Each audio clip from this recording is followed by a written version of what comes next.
تو بھی اس کی بات ماننا ہمارے لیے ضروری ہے، کیونکہ کہنے والا خدا ہے، رب ہے،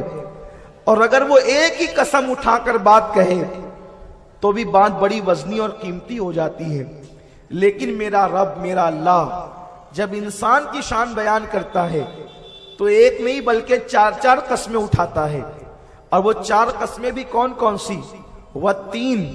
اے ابراہیم تیرے شہر کی قسم، والتین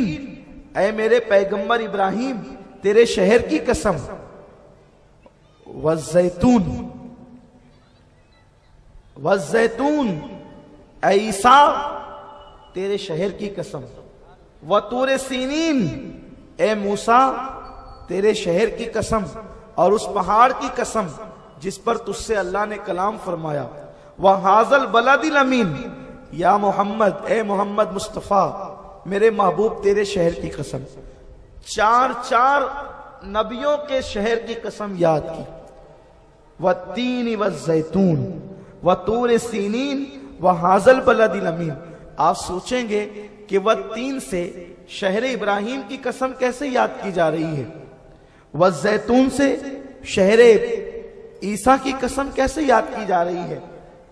یہاں تو تین اور زیتون کی بات کی گئی ہے، انجیر اور زیتون کی بات کی گئی ہے۔ ہم کہیں گے دیکھو کچھ شہر ایسے ہوتے ہیں کہ اگر اس کا نام نہ لیا جائے تو وہ کسی علامت سے مشہور ہوتے ہیں، کسی علامتی نشان سے۔ جیسے اگر یہ کہا جائے کہ تاج محل، جیسے تاج محل کہیں گے تو تاج محل کہنے کے بعد آگرہ کا نام لینے کی ضرورت نہیں ہوگی۔ تاج محل کہا فوراً آگرہ کا نام ذہن میں آ گیا، کیونکہ گویا کہ آگرہ کی آبرو ہے تاج محل، آگرہ مشہور ہے تاج محل سے، ورنہ آگرے کی اہمیت کیا ہے؟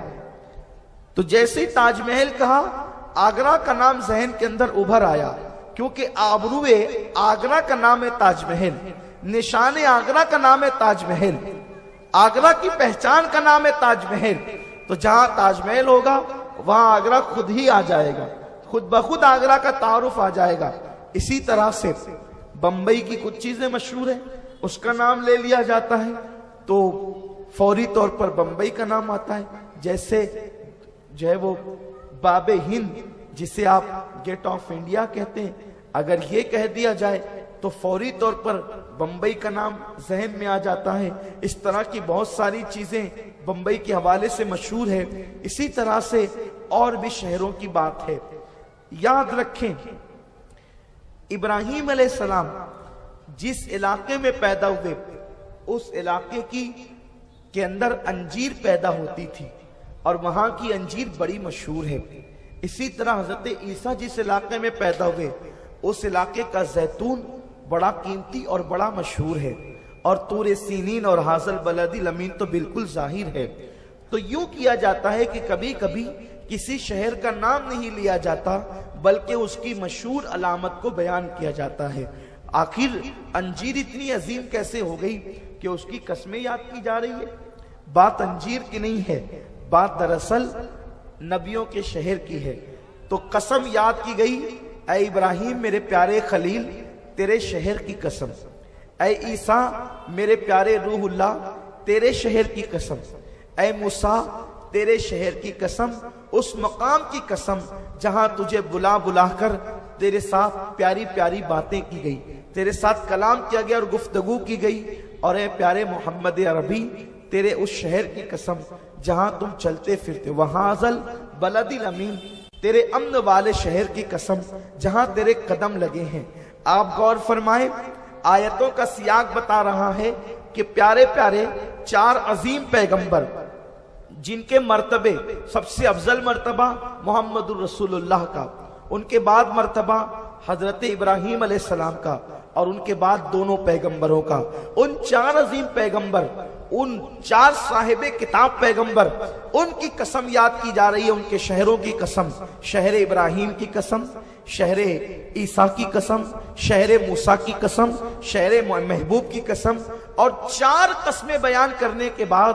اب پھر اصل عنوان کی طرف آیا ہے قرآن، اور کہتا ہے لَقَدْ خَلَقْنَا الْإِنسَانَ فِي أَحْسَنِ تَقْوِيمٍ انسان کو بندر سے عجوبہ کہنے والوں، انسان کو بندر کی پیداوار کہنے والوں، انسان کو بندر سے ترقی کر کے انسان بننے والا کہنے والوں، یہ سارے نظریات غلط ہے۔ لقد خلقنا الانسان فی احسن تقویم، ہم نے انسان کو اچھی صورت پر پیدا کیا ہے، ہم نے انسان کو اچھی شکل پر پیدا کیا ہے۔ ہاں انسان اتنا محترم ہے کہ جب سورج بنایا تو کن کہہ کر، جب چاند بنایا کن کہہ کر، ستارے بنائے کن کہہ کر، سیارے بنائے کن کہہ کر، زمین بنائی کن کہہ کر، فرشتے بنائے کن کہہ کر، ساری مخلوق، عرش بنایا کن کہہ کر، فرش بنایا کن کہہ کر، تحت الثری بنائے کن کہہ کر، سمندروں کی طغیانی کن کہہ کر، دریاؤں کی روانی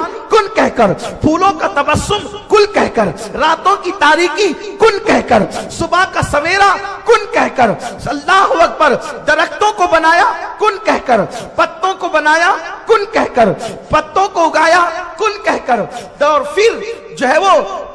زمین کے اندر جو دانے بوئے گئے تھے ان سے پودے نکالے کن کہہ کر، ساری مخلوق کو، یہ بڑے بڑے پہاڑ جو نظر آتے ہیں ان کو کن کہہ کر کے پیدا کیا ہے، سب کن کہہ کر بنایا۔ لیکن انسان اللہ کا تو اتنا محبوب ہے کہ جب تجھے بنانے کی باری آئی تو تجھے کن کہہ کر کے ایک لمحے میں پیدا نہیں کیا، انسان کو کن کہہ کر نہیں بنایا۔ اگر کن کہتا تو بھی انسان پیدا ہو جاتا، اس کی قدرت ہے، لیکن اس نے کن کہہ کر نہیں بنایا، بلکہ فرمایا خلقت بیدیہ، کہ ہم نے انسان کو اپنے دونوں ہاتھ سے، قدرت والے ہاتھ سے انسان کو پیدا کیا۔ جب ہاتھ کہے جاتے ہیں تو ہاتھ ہماری طرح نہیں، بلکہ اس کی قدرت والے ہاتھ، جیسا کہ اس کی شان ہے، اس کے ہاتھ ہماری طرح نہیں ہے۔ کہا ہم نے انسان کو اپنے ہاتھوں سے بنایا، پھر کی شان سے بنایا انسان کو۔ دراصل مسئلہ یہ ہے کہ انسان بہت کچھ بنا، ابھی وہ انسان ہی نہیں بنا، اسے پتہ ہی نہیں ہے کہ میں کیا ہوں، اسے معلوم ہی نہیں کہ میری شان کیا ہے۔ بہت ترقی کر گیا انسان، سب پر ریسرچ کر رہے، اپنے آپ پہ نہیں کیا، سب کو پہچاننے چلا ہے، اپنے آپ کو نہیں پہچانا۔ کیسا قیمتی ہے انسان۔ انسان تو اللہ کے رازوں میں سے ایک راز ہے۔